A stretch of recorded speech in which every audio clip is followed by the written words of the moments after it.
Chondro Corner, where we rise and grow. Twist and turn, let the passion flow. Chondro Corner, watch the future shine. Every scale a story, one of a kind. From the shadows we move, striking out bright. In every twist we find the light. Breeding the best, gotta have patience in this game. Chondro Corner, where we make our name. Chondro Corner, Chondro Corner, Chondro Corner, Chondro Corner, Chondro Corner, Chondro Corner, Chondro Corner. Chondro Corner, where we rise and grow. Twist and turn, let the passion flow. Chondro Corner, watch the future shine. Every scale a story, one of a kind. Every scale tells a tale, every clutch a dream. Working the grind, we reign supreme. In every corner, the potential's real. Chondro Corner, where we seal the deal. Chondro Corner, Chondro Corner, Chondro Corner, Chondro Corner, Chondro Corner, Chondro Corner, Chondro Corner, Chondro Corner. When we scale tells a tale, every clutch a dream. Working the grind, we reign supreme. In every corner, the potential's real. Chondro Corner, where we seal the deal. Chondro Corner, Chondro Corner, Chondro Corner, Chondro Corner, Chondro Corner, where we rise and grow. Twist and turn, let the passion flow. Chondro Corner, watch the future shine. Every scale a story, one of a kind. Chondro Corner, where we rise and grow. Twist and turn, let the passion flow. Chondro Corner, watch the future shine. Every scale a story, one of a kind. Chondro Corner, where we rise and grow. Twist and turn, let the passion flow. Chondro Corner, watch the future shine. Every scale a story, one of a kind. Chondro Corner, Chondro Corner.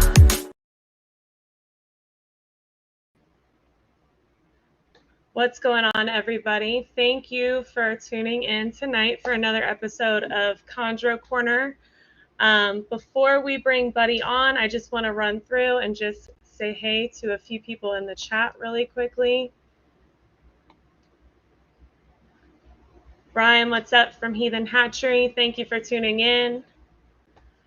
Ro, my partner in crime, as always, thank you for tuning in. Untamed and Unhinged, thank you for showing up. Bosa, the man who makes it to every podcast around, always showing support across the board. Thank you for coming on. Simone Pierre, thank you for coming in. And we'll end it here with Tradesman Exotics. Thank you for tuning in. And without further ado, we have Buddy. Hey, Buddy. Hi, Jen. How are you?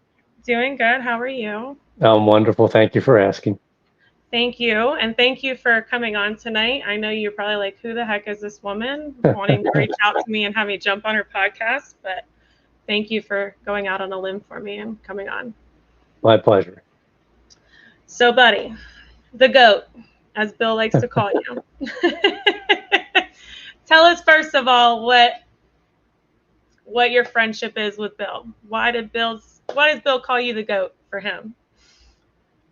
I don't know. I'm kind of humbled at the fact that Bill would even consider me to have that title. But Bill, when Bill began keeping green tree pythons, we were a member of a forum, the Morelia Viridis Forum, and Bill came in as a new member and introduced himself and talked about some of his goals and aspirations as a keeper. And then I hosted an event in 2013, and Bill attended the event. So I was able to meet Bill in person. We chatted, we hit it off pretty well. And later that same year, Bill and I continued communication and chatting about green tree pythons, different aspects of keeping and husbandry. And I had wanted to do a podcast about green tree pythons, and I thought about who could I have as a host. And at that point, I had been keeping green tree pythons for over a decade, had been producing for about 7 or 8 years.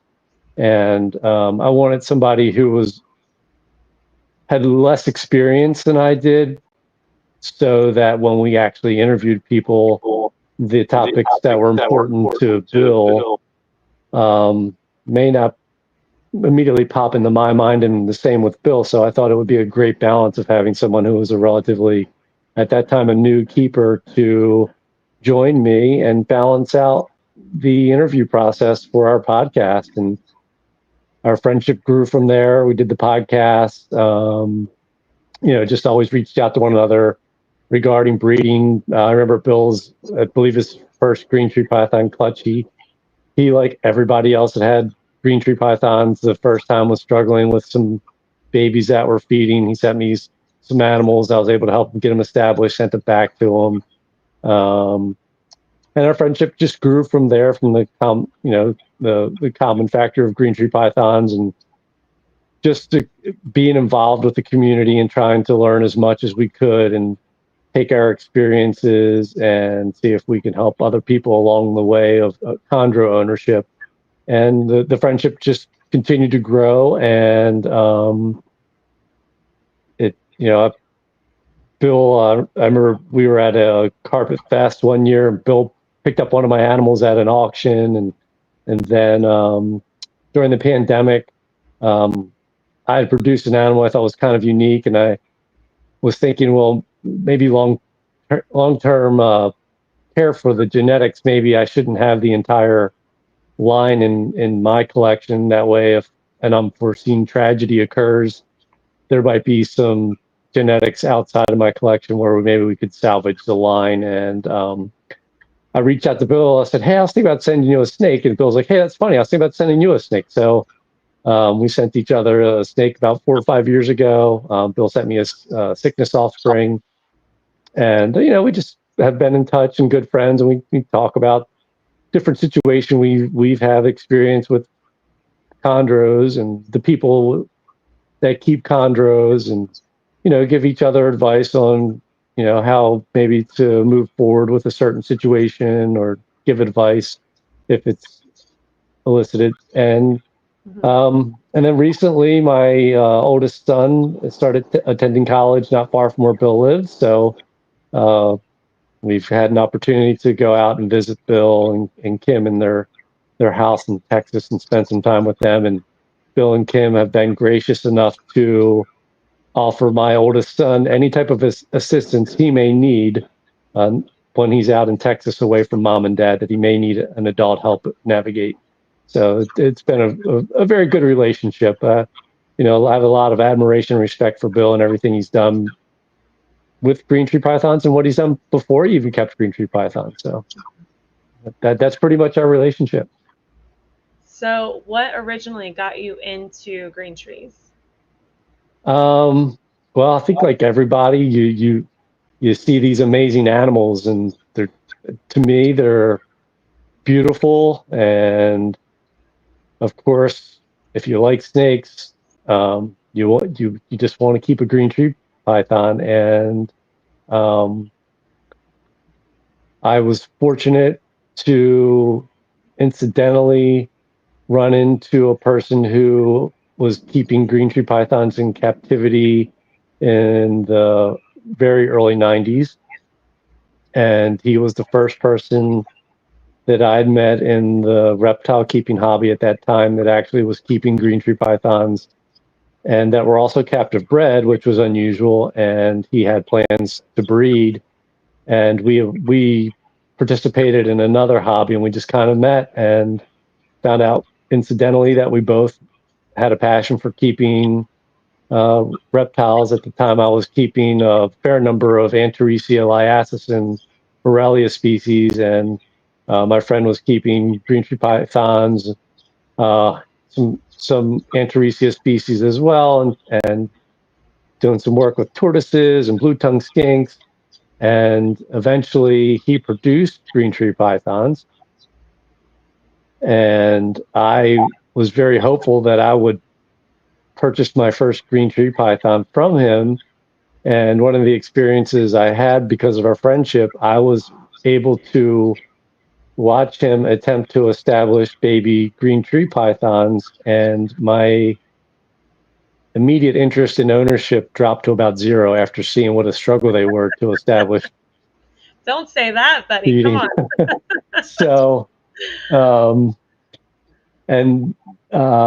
I kind of, they kind of call me the Forrest Gump of green tree python keepers in the 90s because I was surrounded by a lot of people who kept and bred green tree pythons and were later go on to be very successful in doing so.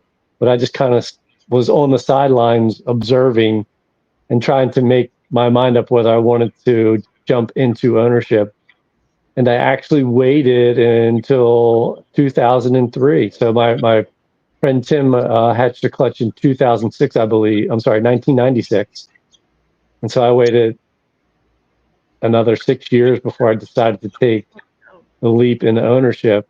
So I'll be honest with you, I was very apprehensive and not sure whether I was actually up to the task of being able to keep this gorgeous animal alive in captivity. So my thought process was, well, it's always nice to go visit people that have them and I can enjoy them in other people's collections, but I'm not sure if I'm ready for the responsibility of keeping them. Fair enough. I think that was one of my apprehensions. A couple years ago, I was on a podcast and I said, one day I'm going to keep green trees. And then I just kind of sat on it until Bill said, oh, I have one available for you. Like, of course, that's the MO, right? That's how that works. So keeping back when you first started keeping, how is that different than how you keep now? It's very different. So Greg Maxwell's book was out, The Complete Green Tree Python. There were, at that time, the social media structure that we have today with Facebook and Instagram and X and all those other things were non-existent. Actual form-based social media was the hot way for people to share pictures and talk about green tree pythons and other species as well. So initially, when I first started keeping them, coming from keeping Morelia species, I essentially kept them like I kept my jungle carpets, except I kept them wetter. So I kept them with 90, 92 degree hot spots. Kept them on real tree branches. Mulch was a substrate, and I sprayed them multiple times a day to keep the humidity super high. And now my warm spots, my cages are 83, 85 degrees. I don't mist or spray any snakes, and I use newspaper as substrate. Back then I fed almost exclusively rats. Now I feed almost exclusively mice. So those are the big changes. And then, with you feeding almost exclusively mice, do you feed more often for your adults, or do you still feed like every 2 to 3, 4 weeks? But I don't feel I feed more often. I actually feel like I feed mice, and I feel like I feed less often than I did back when I first started. The whole husbandry and rush to breed was very common in the 90s and the early 2000s. So people were breeding, just pythons in general, 2-year-old males and females, and, green tree pythons, 2-year-old males with 3-year-old females, and they were getting them up to what was considered the appropriate size at the time, which was for a female above 1,000 grams. And males was I think was the recommendation above 500 grams. So they were big snakes. And I think the overfeeding, the keeping very wet, and the higher temperatures really shorten the lifespan of the animals in captivity. So, but to answer your question, yeah, I'm feeding mice exclusively, not exclusively, almost exclusively. I do occasionally feed rats now. But I don't feed as often as I used to before. Like I said, the goal would be have a female. Maybe by 3 they'd be able to breed. Now I'm thinking like 4 or 5 years for a female before I consider breeding. Okay. So slow down the growth process. Asked, what's your thoughts on quail? As far as using as exclusively as feeders or just for scenting, alternating in general. Some people. Yeah. So there are people that are getting into other varieties of feeders. So obviously you have your mice and your rats, but people are also feeding ASFs, quail, geckos. Yeah. What are your thoughts? Yeah. I mean, I wouldn't have any problem with feeding an animal a quail as long as I knew where the source of the animal, the quality of the animal as a feeder. I have used geckos in the past for stubborn feeders, both live and frozen. If you can source a clean supply of geckos, I think it's probably a good thing to have. I've always tried to approach scenting with baby green tree pythons with the end user in mind. So I've had experiences where I've had animals that leave here that are very good feeders, and then they go to a new keeper, and we'll look back on the feeding records and say, okay, well, this animal needed chick scent to really start going to feed aggressively. So, my advice is let's try chick scent, and that's something that usually people can easily obtain and source. So, if you're thinking about using geckos or gecko scents or quail scents, you just need to make sure that if your goal is to produce animals for other people to acquire from your collection, is to make sure that those alternative scents are available to the new keeper should they run into a situation where the animal is a stubborn feeder at its new place or just refusing to eat. So those are the things I think about. So I try to keep my scenting to a minimum, and with items that I know that most people can get a hold of. I mean, I would see no problem, feeding them reptiles if there was a clean source. I know that when I used live geckos in the past, there was internal parasites that were passed on to the snake. So that meant that, I had to go to a vet, do the treatment, and then verify that the treatment was effective and that the animal was clean before it went to a new place. So, if you do it the way I was doing it, it definitely adds a potential for a lot of complication with the animal. But if the source is clean and, and it's going to leave your collection, you're going to make it available to someone else and they have access to those animals, I don't see it as a problem. Okay. Transitioning a little bit, since we touched on problem feeder green trees, and we all know some babies don't start necessarily the easiest.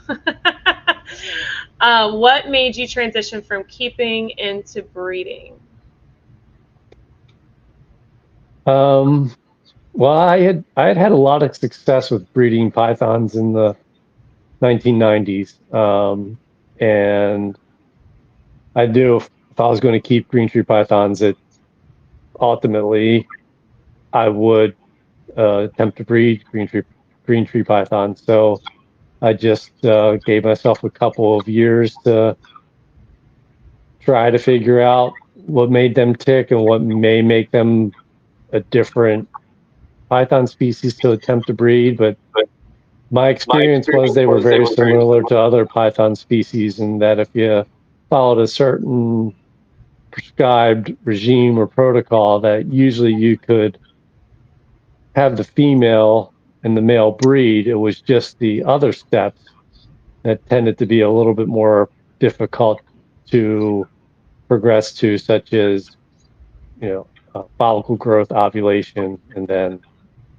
fertile eggs, and then the mysterious methods of incubating green tree pythons. That was probably, for me, one of the most difficult challenges, because I would take python masses from females in the past and simply put them in dampened vermiculite, put them in an incubator, and check on them in 6, 7, or 8 weeks to see if they started hatching.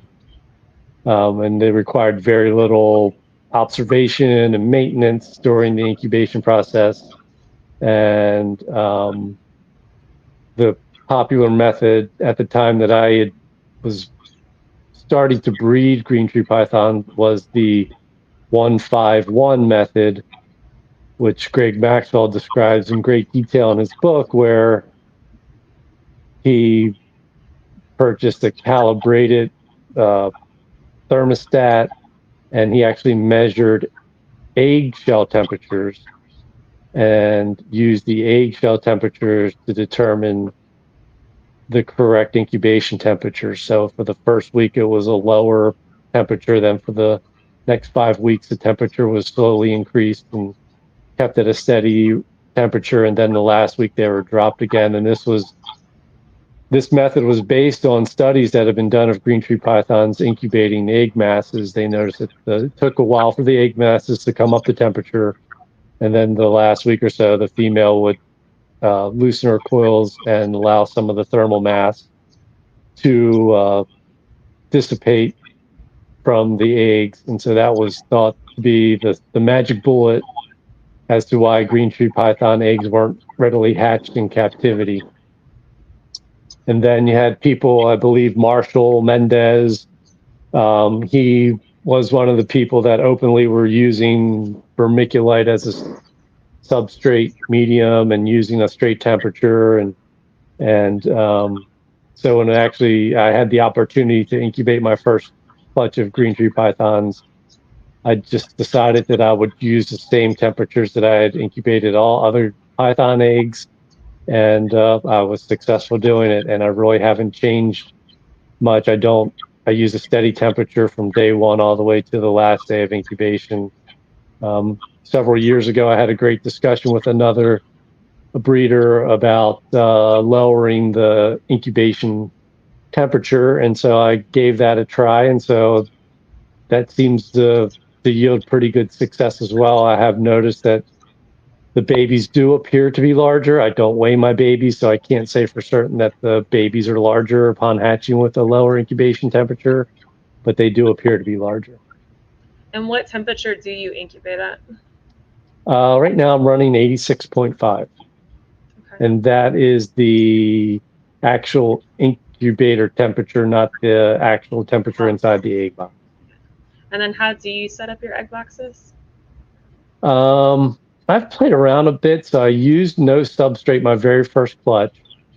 And because I never truly observed python eggs in the incubator, my incubator was a wooden box that I couldn't look into at all. So I would know when the babies hatched that the eggs were still pretty well formed. And so my first green tree python clutch, I decided that I would do a straight incubation temperature, but I would do the no substrate method. And a couple of my friends at that time said, well, just be prepared if you do the no substrate method that you're going to probably lose about 10 or 15% of the clutch just due to desiccation. Some of the eggs just completely dry out and the embryos become non-viable at that point, and there's nothing you can really do about it. So I had a pretty large clutch for my first clutch. I think it was 24.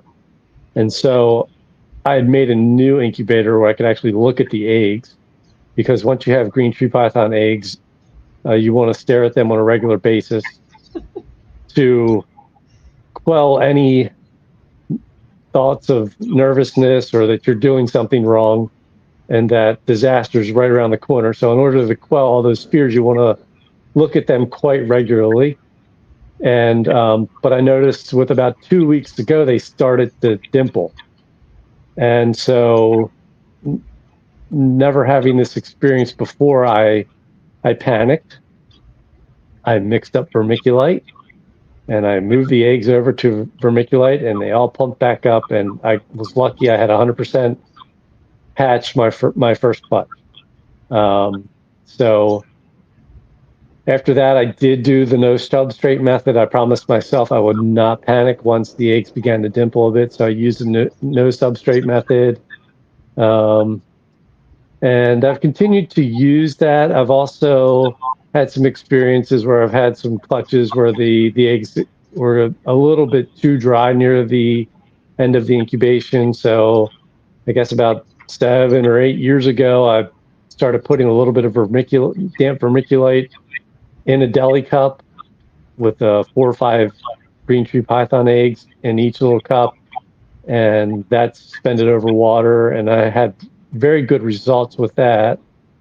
And I also noticed that the egg shells felt softer, and I think the animals maybe struggled less to leave the egg. And then talking to Bill, and Bill told me that he was, and then I tried it with just the deli cups without any vermiculite, and that worked pretty well too, though occasionally there would be a lot of condensation that would accumulate in the bottom of the deli cup, and I would have an occasional egg that would, instead of being too dry, would become saturated, and then those eggs would perish. Yeah. So then I noticed Bill in one of his photographs was using the material that you put on shelving. It's like a silicone matting that has holes in it, and that he was using that. So I tried that in the bottom of my deli cups, and I've been using that for the past several years, and the results seem to be very good using that. So that's my go-to method right now. Backtracking just a little, Bradley brought up, how do you prepare for breeding as far as temps? So food cycling, temp cycling. Yep. So I run my daytime temps pretty standard, 83, 84 degree hotspot. And the animals obviously have areas where they can move away from the heat if they want to. And then I give everybody a night drop, 3 or 4 degrees. Everybody neonates. Everybody gets a small night drop. And then as the breeding cycle approaches, about 4 or 5 weeks out from first introduction, I'll start slowly dropping the nighttime temperatures a degree or two till I get to about an 8 or 10 degree overnight temperature drop. And then once that's established, I usually start withholding food from the males because a well-fed male usually doesn't have a lot of interest in crawling around and exploring the cage. And I want them to be lean, mean, and active by the time breeding season comes. So I'll start to wean the feeding down. I'll keep feeding the females regularly, and then I do introduction, and I just continue to feed the female. I rarely feed. I will offer the males food until the breeding season's over. And one other aspect I think is important. I think light cycle is important, can induce breeding. So I know that they come from an area close to the equator where there's a consistent day-night cycle. But I have my snake room set up on a timer where the lights come on at dawn and go off at dusk, or come on at sunset, come on at sunrise, go off at sunset. And I can't say with certainty, but I do believe that the animals that are in my collection have become accustomed to the seasonal changes in the light.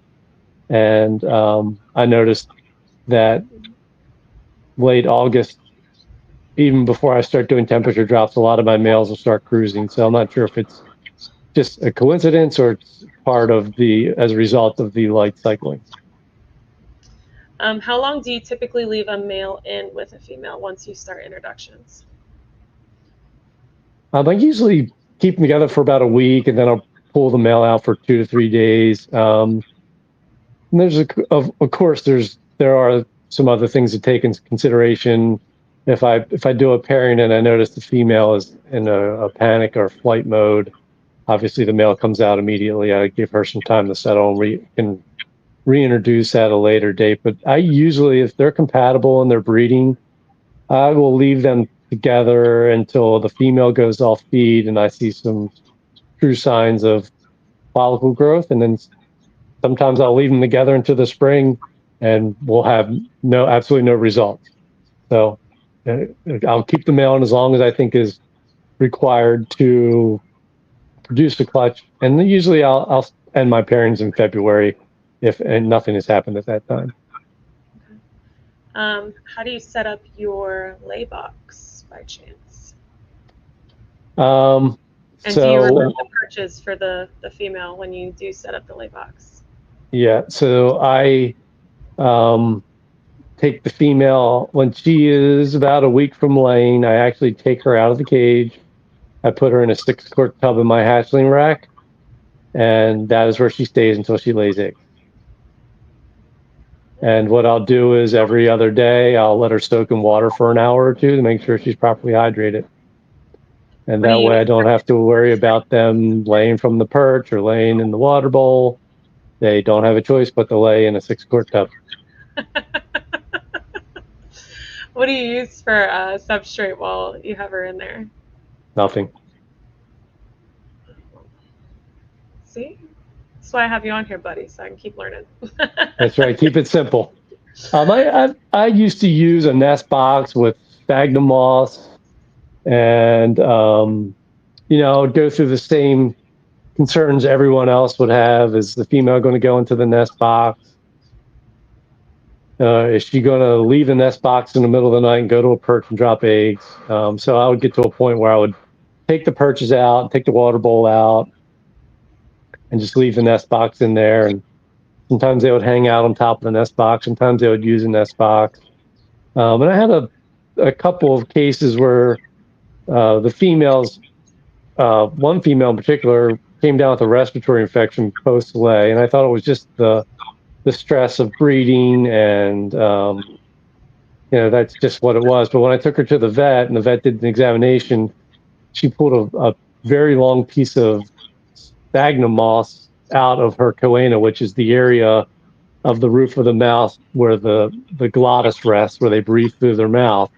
So that had become impacted in that part of the mouth, and the vet took it out. A week of antibiotics, and the snake was perfect again. So that was the deciding factor for me not to use sphagnum moss for green tree pythons anymore, and I haven't touched it since. So I find they lay just perfectly fine with nothing in their little 6-quart tub. If I have a female that's not truly settling down, I'm sorry, go ahead, Jen. I said it eliminates all the outside factors. So correct. And if I have a female that's not really settling down in that little 6-quart tub, I'll take an old washcloth. It's clean, obviously, and I'll put it in there just to cover the snake over a little bit. And sometimes that makes them feel comfortable that they're not exposed, and they can start the laying process. So nowadays you keep a pretty closed collection, but when you were adding animals at any point in time during your collection, what were some of the traits or some of the lineage that you were looking for when you added them? Well, the first thing was they had to be a green tree python. Wow, yeah. So it had to be that, which is me kind of saying I wasn't very selective.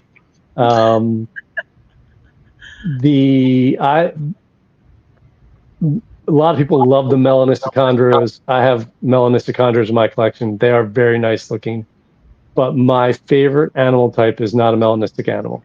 My favorite animal type is an animal that's a mix of blue-green body coloration with big yellow diamonds and maybe a couple flecks of black here and there. That's my favorite look of a green tree python. So I've acquired animals that look similar to that, or their adults look similar to that when I acquired younger animals. So that's kind of where I went with the whole process of, what I like. But I like pretty much anything in the green tree python, to be honest with you. So high yellows, I've worked with high yellow animals. The lemon tree line is a line that I've worked with. Calico line animals, those type of things.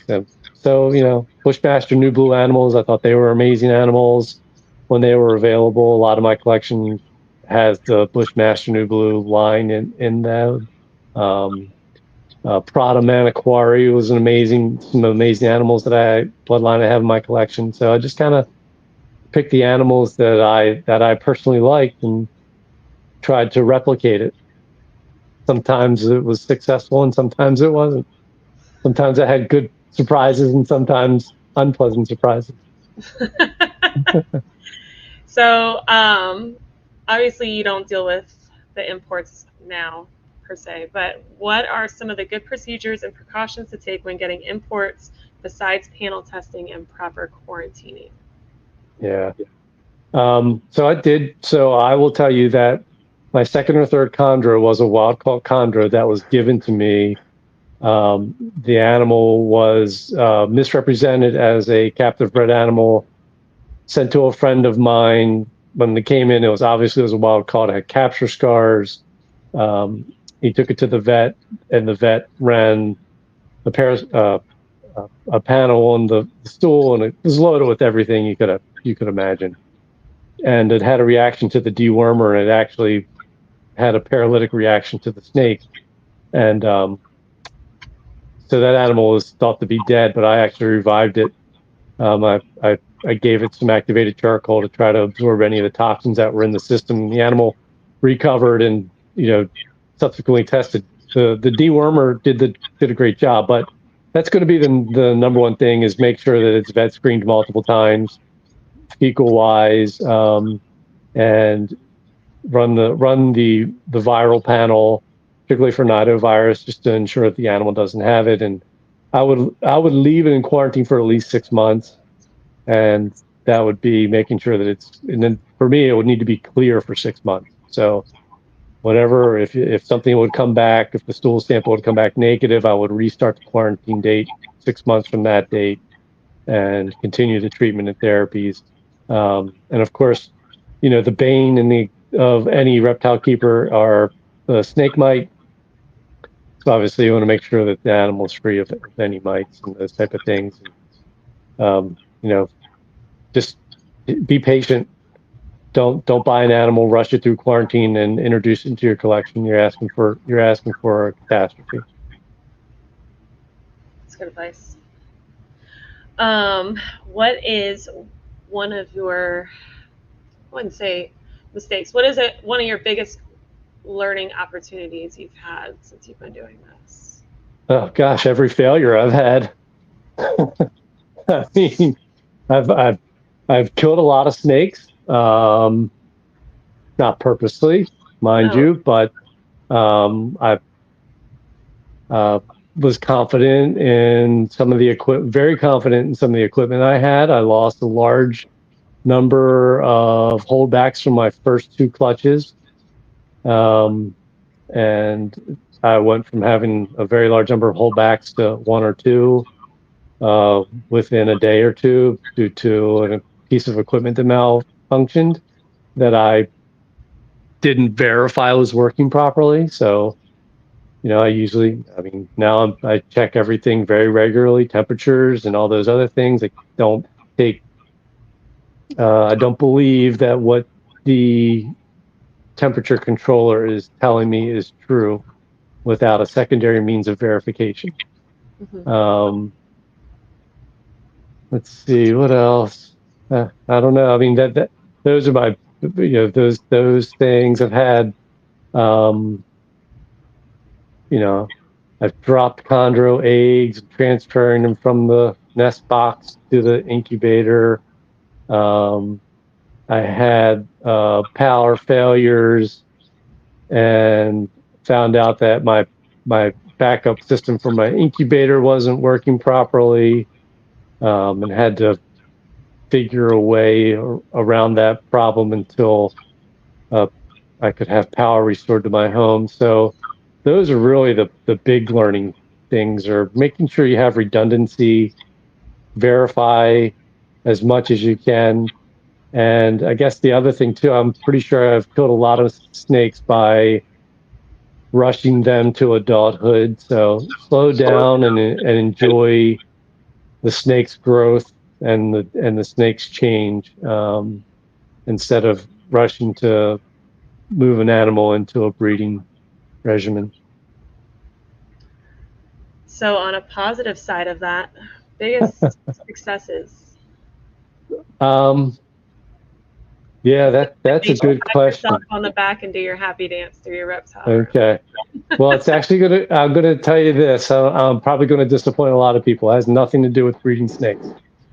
It has I would consider my biggest success is that I have made lifelong true friends that have endured, in some cases, decades. And by true friends, I mean friends that are your friends through the bad times and the good times, and are willing to be open and honest if they see you getting ready to make a mistake, and are willing to let you know that that's going to happen. So I would say the friendships really is, for me, the biggest accomplishments. I know a lot of people are like, oh, that's kind of a lame answer, but I have young adults that live with me. And one of the things that I notice is I don't think that they have the true quality of friendships that I had when I was growing up and when I was their age. I mean, I have young men in my house now that are close to when I started my whole breeding project with pythons. And, you know, I made friends when I was close to a little bit older than what they are. And I still have these friends today. So, and, you know, making my new friends like Bill, I mean, those, to me, those are really, I think, are the true accomplishments for me. That, and sometimes it actually is, that's a motivator. Like, I have these friends, we've been doing this for a long time, and I'm going to continue being their friends and doing what it is I like to do with them. That was so heartfelt, Buddy. Well, I appreciate That was very you feeling genuine. that way. No, that's very genuine. So we pretty much covered a lot of this. So for me, for instance, I have just a few at this point. I'm going to stick my big toe in the breeding waters probably next year. Okay. What is some advice you would give somebody who's in my position besides be ready for heartbreak? Just be patient, enjoy the process, and learn everything you can while it's happening. Take it all in.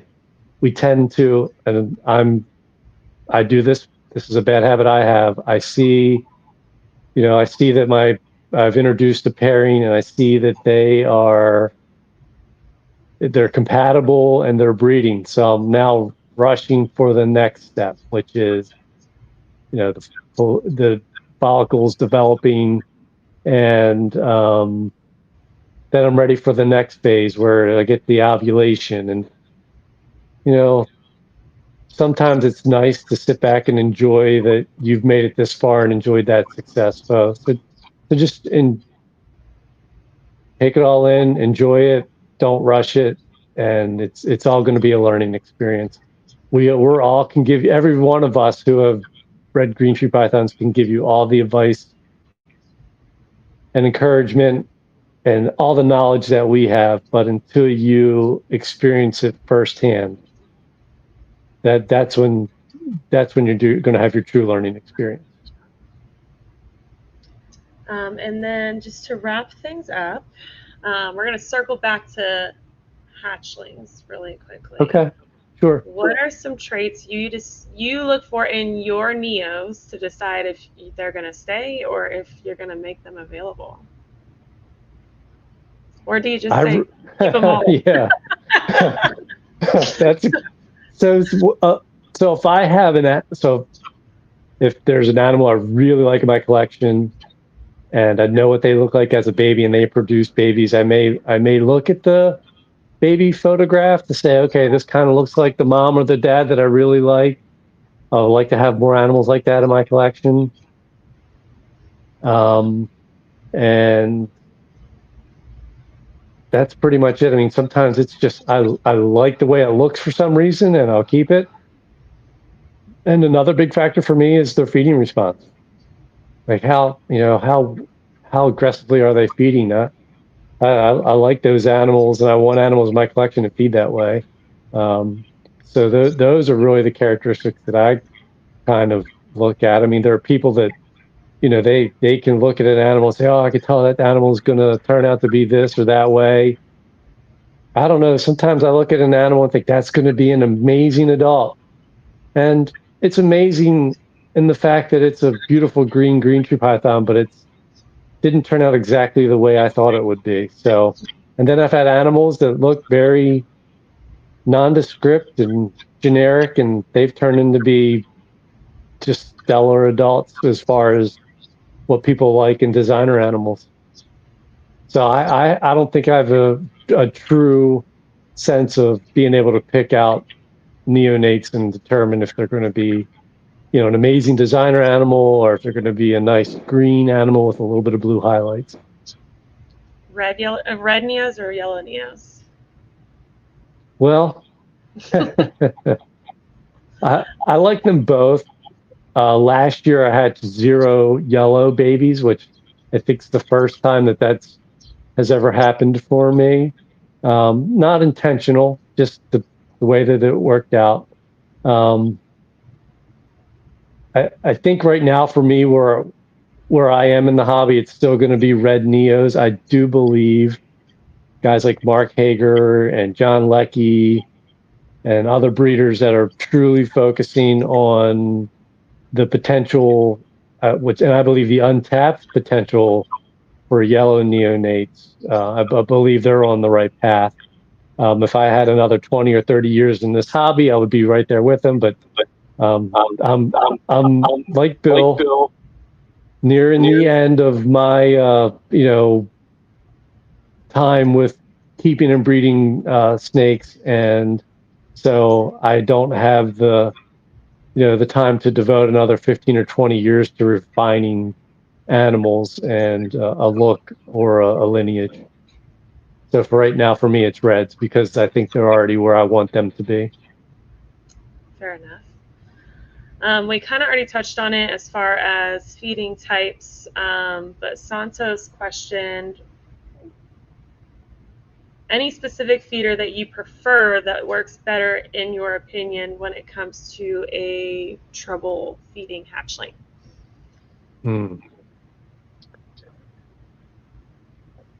So troubled hatchlings, they will try all of your patience. I know that Bill's working with chicken gizzards, which is very interesting, and that seems to be successful. So if I were a new breeder, I would make sure that I had a good supply of pinks, chick scent, quail scent. I also had some success with using cutting the fur off of adult rats for scenting, and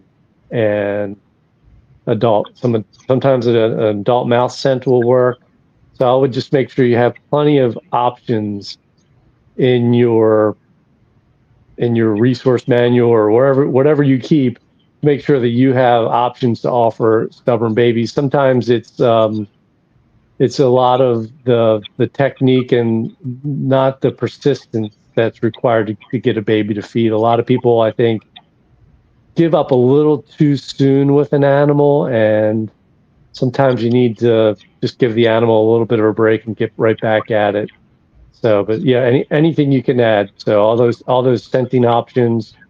I know some people are keeping crested geckos and breeding them just to have the hatchlings available for scenting. So that's a great idea too. So I would have all those tricks available.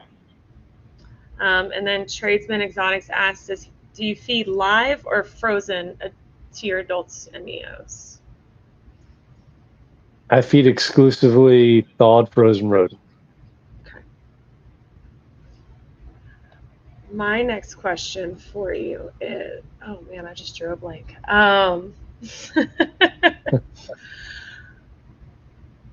Oh, I literally was just going to ask you about it too. Oh God. This is how you know you're on a live. Here's your bloopers, folks. Well, what kind of incubator are you going to have, Jen? Tell me about your incubator design. I have the sea serpents hot boxes. So I actually have a large one for like my ball python eggs, but that's not part of this discussion. So I just did a small one for the green trees. I don't plan on having obviously I have one pairing that I'm going to do next year to just dip my toe in the water. My Sure. designer that I got from Bill is a forever yellow. What is she? She's 20 months old now, and she still is holding on to her yellows like her life depends on it. That's not a bad thing. That's what I'm told. But at this point, I would like to see something like throw a girl a bone. So far, we've gotten like just random little white scales throughout the dorsal, and that's it. That is Gotcha. literally it. Okay. So, Well, which pairing is that animal from? Jaeger and Clover? So Jaeger throws high yellows, right? I believe so, yes. Yeah. So maybe you have a high yellow. Yeah, we'll see. Yeah. A high yellow animal is Are amazing. I don't think the photos do them justice, but in person they glow. Once you see a real very high yellow animal, it's amazing. They're beautiful. So we will see what that one does for me. I'm hoping it's one that Bill is like, man, I should have kept that yellow Neo. So the question I was going to ask was, how long do you keep your, I mean, we say Neos, but you know, how long do you keep your Neos before you decide to let them go? Yeah. Well, there's no one answer for this. The first thing is it depends who it's going to.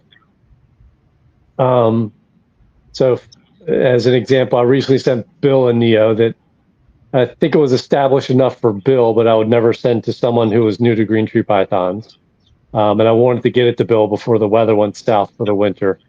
So for me, I don't have like a count of number of feeds or sheds or age.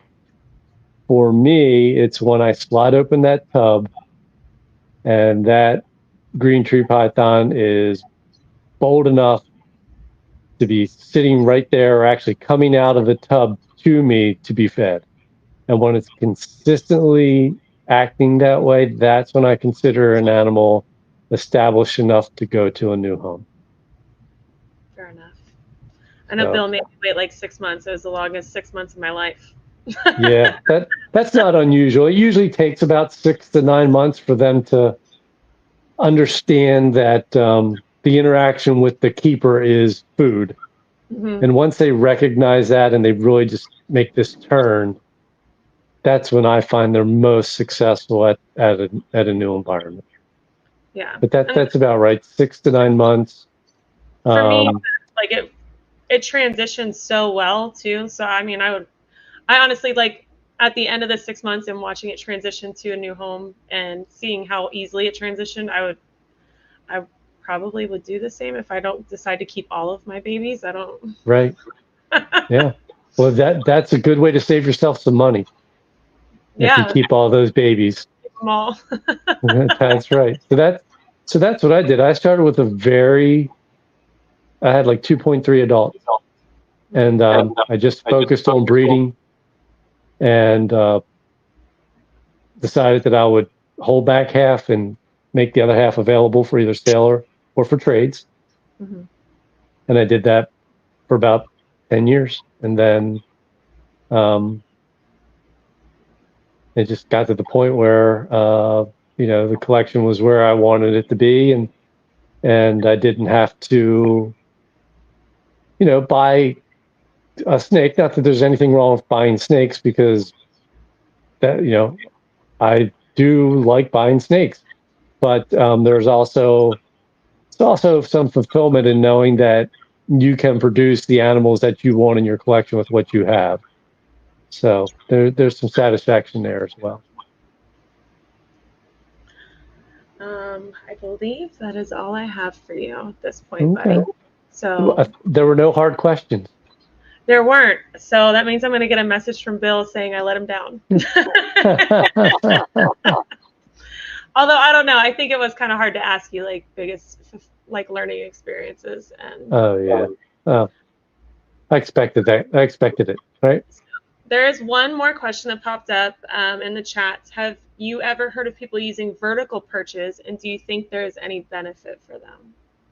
So there was a keeper in Australia by the name of Michael Cermak, and Michael lived not in the Iron Range of Australia where green tree pythons occur, but just south of there. So it's kind of a semi-tropical, I guess, think southern Florida type area. And he kept his animals outside for a majority of the year. And his cages that he kept outside had live plants, and it had a lot of vertical perches and horizontal perches. And he would share photographs of the snakes. And when the sun would set, that the snakes would climb down, unperch from the horizontal, unperch themselves from the horizontal perch and use the vertical perches to go down to the ground level. So yeah, I think they would use them. That's pretty cool. Yeah, absolutely. I don't know if I'd put just vertical perches in, but I know that they would probably use them for sure. Interesting. And I'll just add this too. I mean, we are where we are today with husbandry because people have looked at what we were doing and thought maybe there is a better way. Mm-hmm. And so for everybody that's a new keeper or still in the middle stages of the hobby, don't be afraid to see if a small change has a great positive impact on your husbandry. So, we didn't get here today without changing. I kind of think that the reason my snakes are living longer in captivity is because of the husbandry changes I never would have thought would have been appropriate 20 years ago. So, when I stopped misting snakes, I was certain that I would go down to the snake room and I would just have a pile of green tree python carcasses that I would have to get rid of because they were going to die because I wasn't spraying them every day or multiple times a day. But that wasn't the case. I find that I don't have to spray very often. Like I have a humidifier that runs in here and it keeps everything pretty much where it needs to be. Yeah. So. And you need to, it depends on where you are geographically and where your snakes are located in your house. Yeah. All that impacts your husbandry requirements. Yeah. And I think people tend to forget that. They try to match it up exactly and they forget that you can't dial it in specifically to somebody else's setup. You have to dial it into yours. So. Correct. Well, it's been a pleasure, Buddy. I'm going to throw you backstage if you don't mind just hanging out for a minute. And sure, absolutely. Thank you so much. Yeah. All right, that wraps it up for tonight. I want to thank everybody for jumping in. Thank you for throwing extra questions in the comments and for just interacting and having this go on. For the replay gang, thank you for catching up to us later. Drop questions for future podcast episodes that you would like to be asked when we bring on our guests. Other than that, thank you so much for tuning in and have a good night, guys. Chondro Corner where we rise and grow. Twist and turn, let the passion flow. Chondro Corner watch the future shine. Every scale a story, one of a kind. From the shadows we move, striking out bright. In every twist we find the light. Breeding the best, gotta have patience in this game. Chondro Corner where we make our name. Chondro Corner, Chondro Corner, Chondro Corner, Chondro Corner, Chondro Corner, Chondro Corner, Chondro Corner. Chondro Corner where we rise and grow. Twist and turn, let the passion flow. Chondro Corner watch the future shine. Every scale a story, one of a kind. Every scale tells a tale, every clutch a dream. Working the grind, we reign supreme. In every corner, the potential's real. Chondro Corner, where we seal the deal. Chondro Corner, Chondro Corner, Chondro Corner, Chondro Corner, Chondro Corner, Chondro Corner, Chondro Corner, Chondro Corner. When we scale tells a tale, every clutch a dream. Working the grind, we reign supreme. In every corner, the potential's real. Chondro Corner, where we seal the deal. Chondro Corner, Chondro Corner, Chondro Corner, Chondro Corner, Chondro Corner, where we rise and grow. Twist and turn, let the passion flow. Chondro Corner, watch the future shine. Every scale a story, one of a kind. Chondro Corner, where we rise and grow. Twist and turn, let the passion flow. Chondro Corner, watch the future shine. Every scale a story, one of a kind.